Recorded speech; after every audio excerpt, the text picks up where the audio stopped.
I remember reading Think and Grow Rich from Napoleon Hill early on in my business. I honestly thought it might have been a little BS at first, because how could you think about something and then just grow rich? Well, I quickly learned that I didn't know what I didn't know. As I read the pages, Napoleon started by telling me, a positive mind finds a way it can be done. A negative mind looks for all the ways that it can't be done. Opportunity often comes disguised in the form of misfortune or temporary defeat. Every adversity, every failure, every heartbreak carries with it a seed of an equal or greater benefit. When defeat comes, accept it as a signal that your plans are not sound. Rebuild those plans and set sail once more toward your coveted goal. Then he hit me with the next quote that stopped me in my tracks. He said, an educated man is not necessarily one who has an abundance of general or specialized knowledge. An educated man is one who has so developed the faculties of his mind that he may acquire anything he wants or its equivalent without violating the rights of others. Now, it took me 6 years to really understand what he was trying to tell me. But once I did, I was able to start programming my mind for success. And the crazy thing is I actually found it.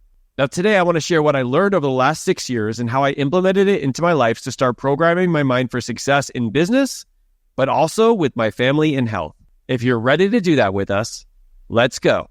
It's time to redefine leadership. Welcome to Modern Leadership, where we see things differently.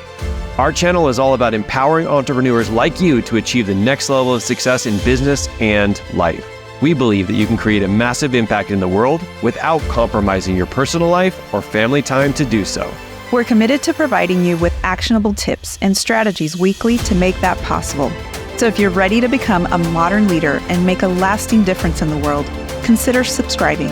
Turn on notifications and dive into our community. We want to thank you for being here because the world needs your leadership now more than ever. Let's go. Okay, I want to read you that quote again because I want you to tell me what that means to you. So, an educated man is not necessarily one who has an abundance of general or specialized knowledge.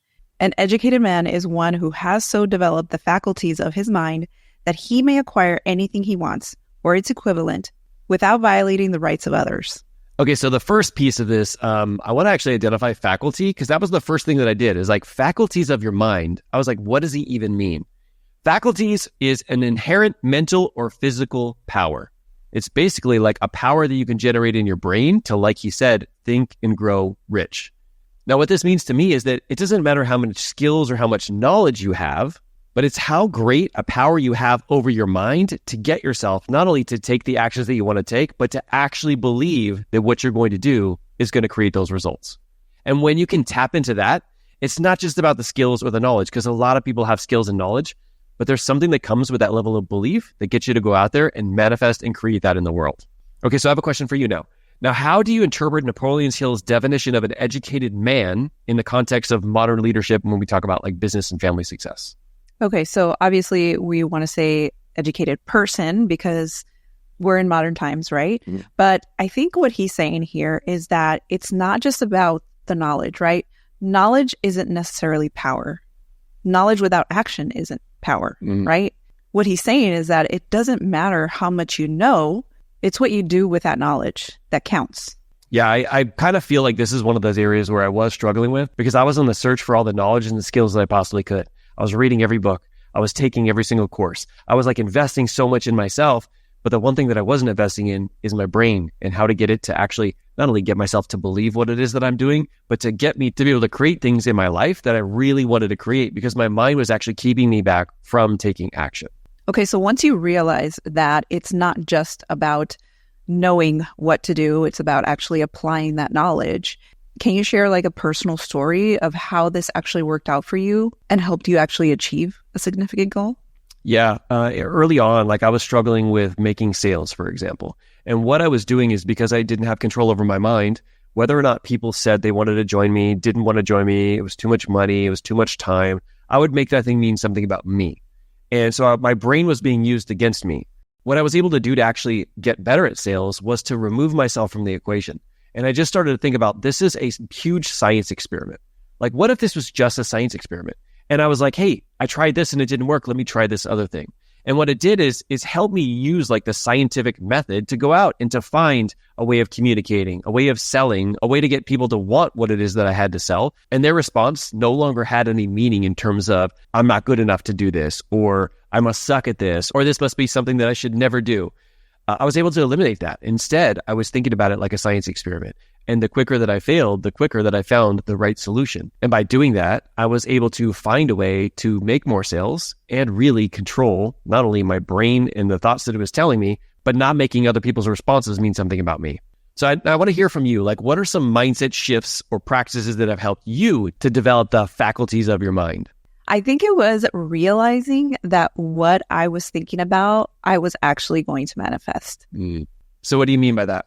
So when I think about how I can't do certain things, then I will go out there and prove to myself that I can't do it, because it's all a process. It starts with your thoughts and it generates a feeling, and then those feelings drive you to take certain actions.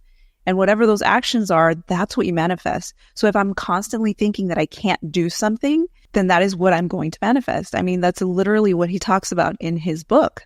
To sum that up, I really feel like what also helped me was to remind myself, like, what I focus on grows. So if you're focused on what's broken, wrong, or missing, you'll go out and find all the things that are broken, wrong, or missing. But if you focus on the potential for the future, what's possible for you, the things that you've been able to overcome in the past, you'll actually go out with a different kind of energy. You'll show up differently and you'll create more of those things. So earlier you mentioned his quote, and part of that talks about not violating the rights of others. What do you think he meant by that? So two things come up for me when I hear that. The first one is when you get really good at being able to understand how your brain works, you also begin to understand how other people's brains work.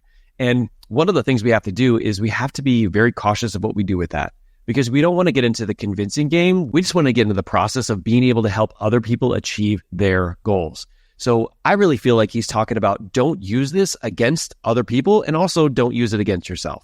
Now, the second thing that I think about is, am I showing up in a way that I'm comfortable with, but really as the best version of myself? Meaning, I just have to be okay with how I'm showing up in this situation. And if I'm showing up the way that I want to, and I know that it's not hurting people, it's there to empower people, then I'm in my right lane. All right, so you're the queen of habits. So if somebody's out there wondering what are some of the habits that you can put in place to make sure that you're reprogramming your mind, what are some things you'd recommend to them? Have you ever heard the term garbage in, garbage out? Absolutely. Okay, so this is really about what you consume, right? So if you consume bad news, if you consume things that really don't bring any value to you, then what you're going to put out is equivalent to that. So the opposite is true as well. Good stuff in, good stuff out. So it's really about taking control over what you consume, because what you consume is going to have a direct reflection on what you put out into the world, especially the value. Right. Okay, now that we've gone over habits, what's a practical way or maybe some technique that you can share where people can implement this and actually start creating positive change in their life? So normally in our life coach certification, as well as with our one-on-one clients, we help them come up with affirmations. The first step is getting to the root of what's actually holding you back. It's kind of like what we call the head voice, or the path that your brain will typically take to keep you safe. Once we do that, we help them rewrite their story by helping them focus on an affirmation. Now, I don't have an opportunity to teach you how to get to the root of the problems here. It's actually an entire certification that we do. But when it comes to the affirmation, I do want to spark a few ideas in you. I want you to think of an area that you feel constantly pulled down in, maybe an area that you're struggling with. Now, when you think of that area, generally there's a sentence in your mind or a belief, a thought that you have as to why you're actually being held back. The truth is, 99% of the time, it is not true at all.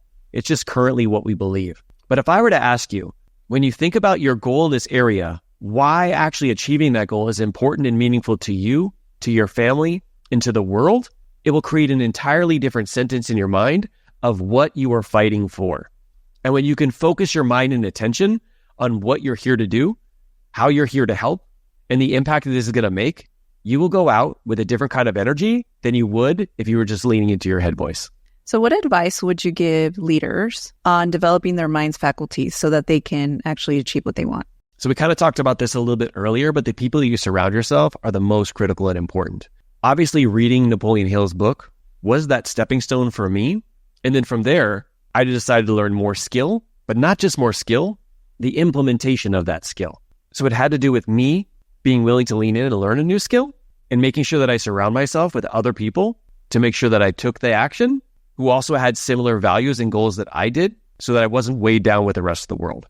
Now, if you don't know this, we actually have a business leadership book club where we read powerful books just like Napoleon Hill's that are related to business and leadership to help you create a business you love, create incredible family connections, and make your health a priority. If that's something you're not a part of, definitely check the description below and we'll leave you the link to get in there. It's actually free right now. And we want to thank you for leaning in and being here. You're exactly the leader that the world needs now more than ever. Thank you for what you do out there every single day, and keep leading from the front, leader.